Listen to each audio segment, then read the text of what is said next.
Hola, ¿qué tal? Mi nombre es Daniela Parada Pico y el día de hoy hablaré nuevamente de un caso de un asesino en serie.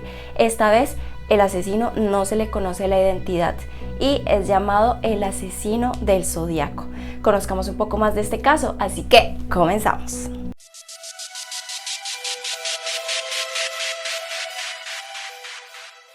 El asesino del Zodiaco, más conocido como Zodiac, enviaba cartas y acertijos a los periódicos locales dando pistas sobre su identidad.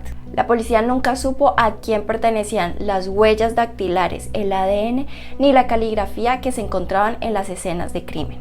Tras 50 años de investigación, es un caso sin resolver. Tengo dolor de cabeza desde que maté a un niño. Aquella confesión resonó en el platón de talk show de Jim Dunbar en la cadena norteamericana KBO. Un desconocido que se hacía llamar Sam y que los medios ya habían bautizado como el asesino del Zodiaco, había llamado al programa para pedir ayuda a su presentador. Necesitaba atención médica. Decía matar para liberar de sus terribles migrañas que lo atormentaban. Sin embargo, aquella impactante conversación en directo entre periodista y criminal no sirvió para capturar al asesino. Zodiac pedía a gritos parar aquella cacería, mientras las autoridades se esforzaban en descubrir su verdadera identidad. En aquel momento el homicida ya había perpetrado 3 crímenes a sangre fría en la costa de California. El hombre de la fiesta. Uno de los crímenes más aterradores que este hombre sin rostro cometió fue el de Darlene Ferrier, camarera de un restaurante italiano, que sentía que alguien la observaba y la perseguía desde un tiempo atrás. Vivía con miedo y no dudó en contárselo a su entorno. De hecho, hubo un fin de semana donde ese terror se acrecentó. La joven dio una fiesta en su casa en la que invitó amigos, familiares y parte del vecindario. Sin embargo, se presentó un desconocido. Era alto, corpulento, bien vestido, cabello rizado y con gafas.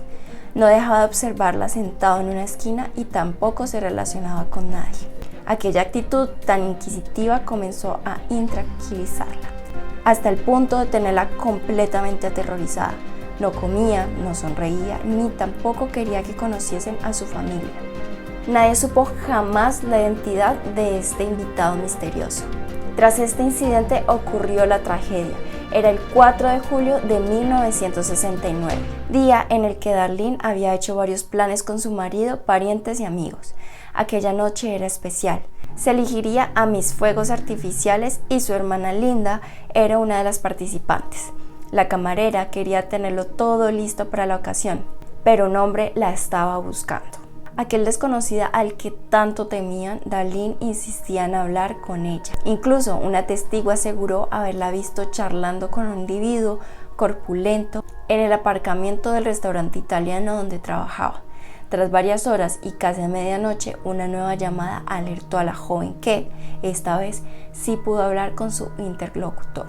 La conversación fue breve, pero tan importante como para dejar a su hija con la niñera, salir en busca de su amigo Michael Maggio. La excusa: necesitaba comprar fuegos artificiales. Sin embargo, minutos después de recoger a Mike e iniciar el camino, un vehículo comenzó a perseguirles a toda velocidad. Zodiac acababa de emprender una nueva cacería. Darlene dio varios giros bruscos para despistar a su perseguidor, pero, sin saberlo, terminó dirigiéndose al extrarradio. El desconocido los empujaba hacia un callejón sin salida. El coche hostigador se colocó a la derecha de Darlene, a la altura del copiloto. No veía de quién se trataba, solo una silueta inmóvil que lo miraba fijamente. Aquella figura alta y de cabeza grande le resultaba muy familiar. Entonces, Darlene sintió pánico y reanudó la marcha. En unos segundos, el vehículo les cortó el paso con una maniobra habitual de la policía. El desconocido se bajó del coche y con una linterna en la mano se acercó a la pareja. Zodiac disparó su pistola hacia el interior del coche. De las 9 detonaciones, 2 fueron a parar a Mike, pero 7 impactaron en Darlene.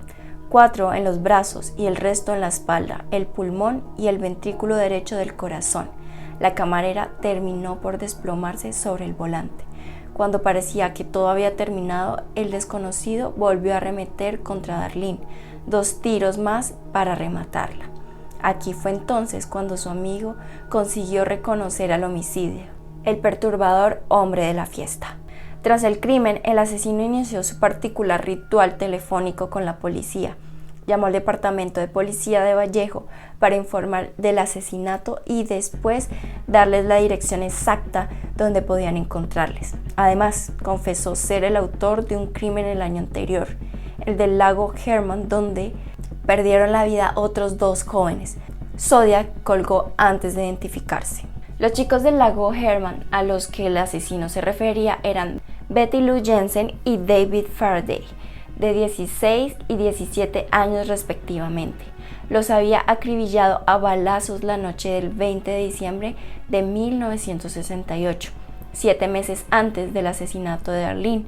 Betty y David fueron sus primeras víctimas y ante la falta de indicios para iniciar una investigación, la policía aparcó el caso. Después de aquella llamada, todo cambió para este criminal. Ahora necesitaba notoriedad pública, así que decidió ponerse en contacto con algunos periódicos locales. Envió una primera carta al San Francisco Chronicle, Vallejo Times y SF Examiner. Las hojas estaban escritas a rotulador, con faltas de ortografía y una caligrafía pequeña, apretada, fría y en tono muy amenazante. Eran notas con información crucial que solo podía conocer los investigadores y el autor de los crímenes. Pero en las cartas no solo detallaba los crímenes. Zodiac comenzó un juego. Quería que los periódicos descifrasen un criptograma con 8 filas y 17 símbolos descritos porque allí se escondía su verdadera identidad. Además, la carta venía firmada con un símbolo muy peculiar, el visor de una pistola. Este signo terminó convirtiéndose en la famosa rúbrica del asesino del Zodíaco en todos sus homicidios. Pese a que el San Francisco Chronicle resolvió el enigma y publicó la solución, el asesino del Zodíaco volvió a matar. Fue el 27 de septiembre y sus víctimas fueron otra pareja, Cecilia y Brian. Ella no sobrevivió al ataque, pero él salvó su vida logrando relatar el suceso e incluso dando un retrato robot. Parecía que los investigadores estaban cada vez más cerca de pillarlo. Incluso Zodiac volvió a darles un mensaje cifrado en la puerta del coche de los jóvenes. Las fechas de los anteriores crímenes querían que supiese que no era un imitador. 2 semanas después de aquellos, Zodiac volvió a matar. Esta vez su objetivo fue un taxista de Union Square. Lo observó mientras esperaba en una parada y cuando el conductor Paul Lee Steen se disponía a recoger un pasajero, alguien le detuvo. El asesino se subió y le indicó una dirección en un barrio residencial. Cuando llegaron a su destino, el homicida le agarró fuertemente el cuello, le apuntó con la pistola en la mejilla derecha cerca de la sien y le disparó a bocajarro. La bala le perforó parte del cráneo. Sin perder tiempo, el asesino se puso en el asiento del copiloto, cogió la cabeza de Steen, se la puso en su regazo y le arrancó un trozo de camisa. Con este trozo de tela en la mano salió del coche y comenzó a limpiar sus huellas, pero la policía no andaba lejos. El detective David Toschi no tardó más de 20 minutos en llegar a la escena del crimen. Decenas de agentes peinaron la zona en búsqueda de sospechosos, aunque el autor de aquella tragedia estaba a tan solo 300 metros. No dieron con él. A aquellas horas la niebla cubría las desiertas calles de San Francisco. Zodiac se guardó el trozo de camisa dentro de su chaqueta y reprendió la huida, no sin antes percatarse que un coche de patrulla llevaba un buen rato observándole. Acercaron el vehículo hasta el suyo, pero no se percataron que era el asesino. Ni siquiera vieron que su ropa estaba manchada de sangre o que escondía una pistola en su bolsillo. Simplemente enfocaron su cara con una linterna y negaron con la cabeza. Buscaban a un hombre de raza negra. El hombre volvió a escapar y reírse de la incompetencia de las autoridades. Lo tuvieron delante de sus narices, completamente ensangrentado, y no se dieron cuenta de nada. Aquí el asesino, aún más confiado, envía otra carta a los periódicos de San Francisco. Era el 14 de octubre.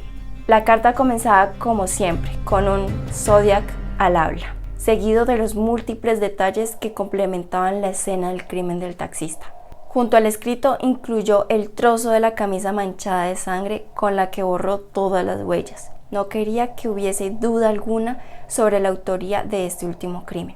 Además, lanzó una nueva amenaza, esta vez a los más pequeños. Creo que una mañana me voy a cargar un autobús escolar, dispararé a la rueda delantera y luego liquidaré a los niños cuando salgan dando saltitos. Hasta ese momento se realizaron varios retratos robots de Zodiac y los investigadores tenían en el punto de mira a varios sospechosos.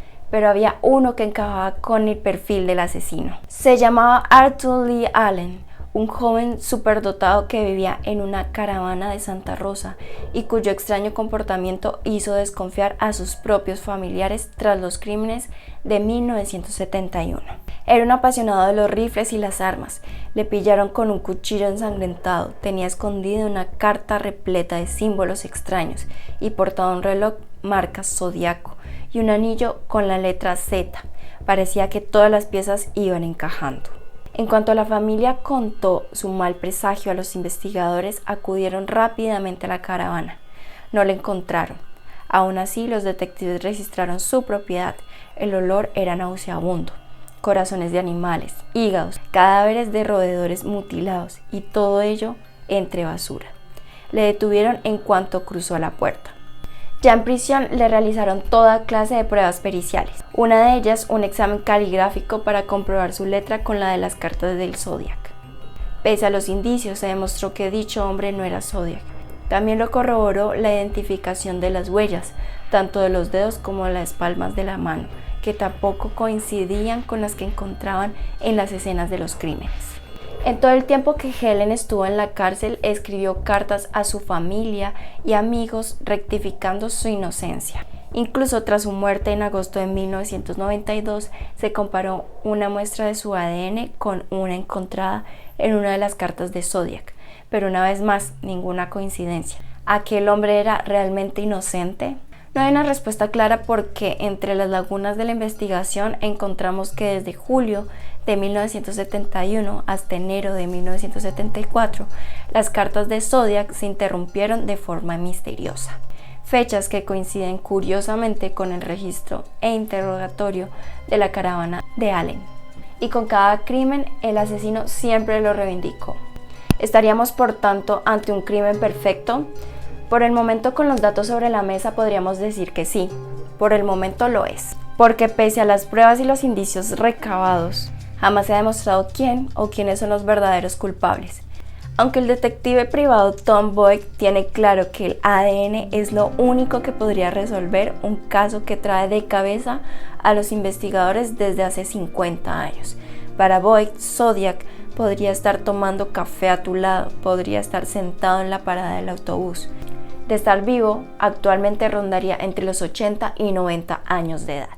Bueno, y aquí finaliza la historia de hoy del asesino del Zodiaco. Espero les haya gustado. Realmente a mí me sorprendió demasiado que enviando cartas y acertijos a las autoridades y también a los periódicos locales no hayan dado con el paradero de él ni con la identidad. Entonces, realmente es muy sorprendente. Después de 50 años, nada que ver.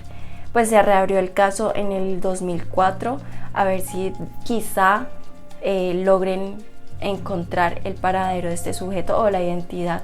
Y no se te olvide darle like si te gustó el video y estos casos de asesinos en serie, suscribirte, darle a la campanita de notificaciones para que te avise cuando suba video. Tenemos Facebook e Instagram como J3 Cultura y el personal en Instagram. Todos los links directos a estas redes sociales las encontrarán aquí abajo en la descripción. No siendo más por este video, aquí me despido.